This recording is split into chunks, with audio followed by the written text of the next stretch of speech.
Bonjour, j'ai ici pour actualité-dvd.com, je vous parle du Blu-ray de Roger Waters, The Wall.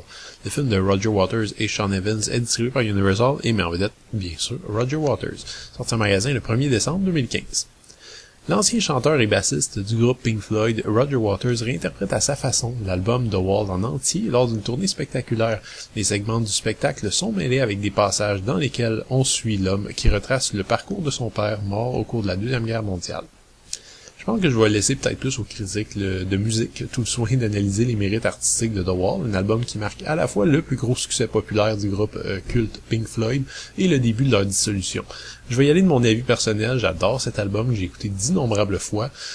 Ça en dit long quand même sur la spécificité d'un groupe quand on va dire que The Wall est considéré pour Pink Floyd comme une œuvre très commercial, bien qu'il s'agisse d'un opéra rock psychédélique et totalement imprévisible sur l'isolation psychologique graduelle d'un être qui en vient à vivre des délires fascistes. D'une certaine façon, Roger Waters a toujours été le principal instigateur du projet, c'est donc sans surprise qu'on le retrouve encore en 2014 en train de faire une tournée rock malgré son âge quelque peu avancé. Malgré la déception de ne pas voir sur la scène les autres membres du groupe Pink Floyd qui ont été séparés dans la discorde, je pense que ceux qui ont aimé l'album double original vont être pleinement satisfaits par le spectacle, une espèce de monstrueux opéra musical techniquement hallucinant, bourré d'effets spéciaux, de mannequins géants, de projections et d'animations impressionnantes, et bien sûr qui font la part belle à la musique hypnotisante de The Wall. Mais attention, le titre indique bien Roger Waters The Wall et non Pink Floyd The Wall. Il s'agit bel et bien d'une réinterprétation et d'un nouvel emballage visuel et sonore parfaitement approuvé par le Roger Waters du temps présent. Cette nouvelle tournée cherche une nouvelle pertinence à l'album en l'alliant fortement par toute une série d'images projetées au thème de la guerre et de l'abus des gouvernements sur les individus.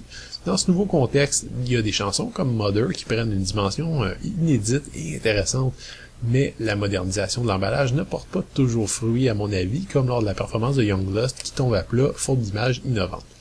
Peut-être qu'en élargissant le canevas d'une œuvre qui était à la base plutôt intimiste, Waters a senti qu'il perdait un peu l'élément psychologique simple qui formait le cœur de The Wall, en décrivant une société dystopique malade de l'intérieur qui oppresse les peuples et ne vit qu'à travers des guerres injustes. Disons que le récit d'un homme qui s'isole progressivement du monde autour prend un peu la seconde place. C'est peut-être aussi ce qui explique pourquoi Roger Waters a voulu ajouter un autre fil conducteur à son film sur ce concert. Donc régulièrement entre les chansons sur scène filmées avec panache, on retrouve Waters au volant de son automobile de luxe qui parcourt l'Europe avec certains de ses amis et des membres de sa famille afin de suivre les traces de son père mort au combat. Alors que les scènes du concert sont spectaculaires à l'excès, ces moments sont au contraire extrêmement calmes et intimes. La caméra reste avec Waters alors que ce dernier s'interroge sur le contexte dans lequel son père a vécu ces derniers jours et se pose des questions existentielles sur la vie et son sens.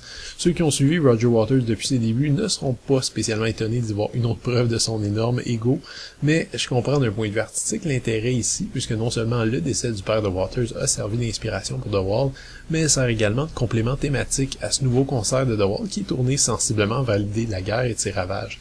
Ceci étant dit, j'aurais franchement aimé pouvoir regarder le film du concert sans ces temps d'arrêt qui sont parfois intempestifs, mais bon, le film s'appelle Roger Waters The Wall et on est donc entre les mains de Roger Waters et personne d'autre pour le meilleur et pour le pire. Le Blu-ray est présenté en 2x40 anamorphique avec piste audio en anglais Dolby Atmos, True HD 7.1 ou 2.0. Pink Floyd a toujours été un groupe extrêmement d'avance d'un point de vue technologique, et c'est donc normal que ce film-concert soit absolument tétanisant d'un point de vue technique.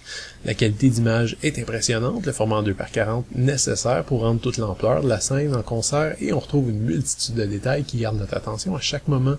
Comfortably Numb demeure un moment franchement marquant d'un point de vue visuel, et évidemment avec un choix de piste en Dolby Atmos ou True HD 7.1, les audiophiles en auront également pour leur argent et pas à peu près. C'est vraiment un Blu-ray de référence à ce niveau. Les sous-titres, quant à eux, sont abondants aussi. Vous aurez donc droit à des sous-titres en anglais, français, espagnol, portugais, japonais, allemand, bulgare, tchèque, danois, néerlandais, finlandais, grec, hongrois, italien, coréen, mandarin, norvégien, polonais, russe, suédois ou turc. Et bien sûr, en termes de bonus, on n'est pas en reste. On trouve sur le premier disque un court segment vidéo dans lequel Roger Waters va visiter la tombe d'un héros de guerre, ainsi que 2 vidéos qui nous montrent en accéléré la construction et la préparation du concert à Athènes et à Buenos Aires. Le deuxième Blu-ray contient le reste des suppléments. On retrouve donc un autre segment vidéo dans lequel on s'attarde à Roger Waters et son auto, et 2 numéros musicaux faits à l'O2 de Londres, Comfortably Numb avec Roger Waters et David Gilmour, et Outside the Wall avec Roger Waters, David Gilmour et Nick Mason, ce qui vaut de l'or quand on sait à quel point les ex-membres de Pink Floyd ne se portent pas mutuellement dans leur cœur. Les autres bonus sont en fait une série exhaustive de courts-métrages publiés sur Facebook et qui s'intéressent à une multitude de détails sur la préparation, la production et la conception de la tournée The Wall. On en a pour à peu près 1 heure. Avis aux fans d'ici, l'un de ces segments s'intéresse même au spectacle à Québec. Une copie digitale en ultraviolet est également fournie. Je dois admettre pour conclure que cette refonte moderne de The Wall, supervisée par Roger Waters, est assez loin du film The Wall qu'Alan Parker avait fait en 82, basé sur l'album double.